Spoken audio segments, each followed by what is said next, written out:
Hi అండి, welcome to my channel. ఈరోజు వీడియోలో మటను పచ్చి జీడిపప్పు కర్రీ ఎలా వండుకోవాలో చూద్దాం.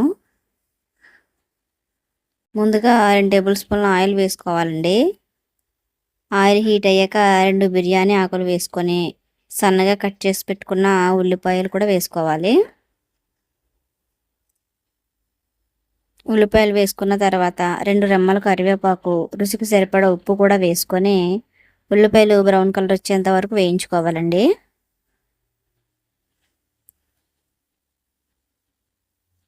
ఉల్లిపాయలు ఈ విధంగా వేగిన తర్వాత మనం శుభ్రం చేసి పెట్టుకున్న మటన్ కూడా వేసుకొని మూత పెట్టి మగ్గించుకోవాలి.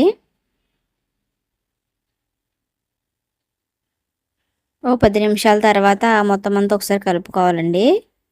మటన్లో వాటర్ ఎక్కువ ఉండడం వల్ల త్వరగా మగ్గుతుందండి, ముక్క మెత్తబడుతుంది.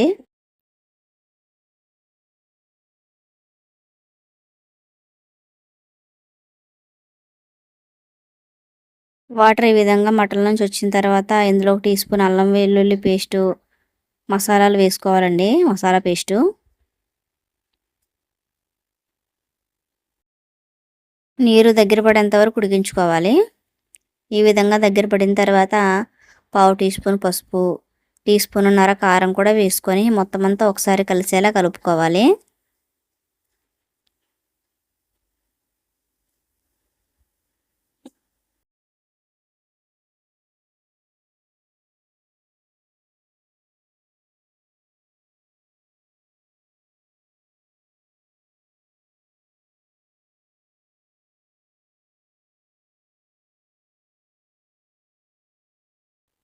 ఒక 10 నిమిషాలు మగ్గించుకోవాలండి, కారం పచ్చివాసన పోయేంత వరకు. ఈ విధంగా దగ్గర పడిన తర్వాత ఇందులోకి వాటర్ పోసుకోవాలండి.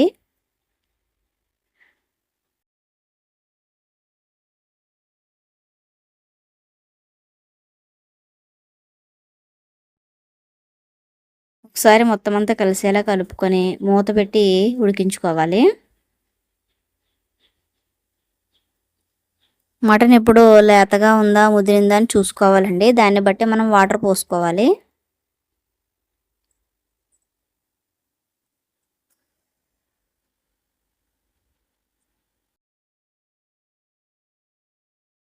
ఇప్పుడు ఒకసారి కలుపుకోవాలండి. మనం ముందుగా తయారు చేసి పెట్టుకున్న మిగిలిన మసాలాను కూడా వేసుకొని కలుపుకోవాలి.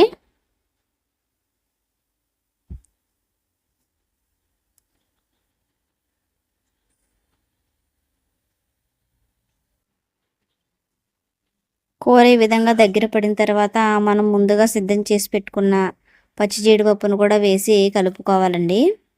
మరీ ఎక్కువ వాటర్ ఉన్నప్పుడు వేయకూడదండి. జీడిపప్పు మెత్తగా ఉండడం వల్ల జీడిపప్పు పేస్ట్ అయిపోతుంది. వాటర్ కొంచెం ఉన్నప్పుడు మాత్రమే వేసుకోవాలి. ఒకసారి కలుపుకొని మూత పెట్టి కూర దగ్గర పడేంత వరకు ఉడికించుకోవాలండి, ఆయిల్ పైకి వచ్చేంత వరకు.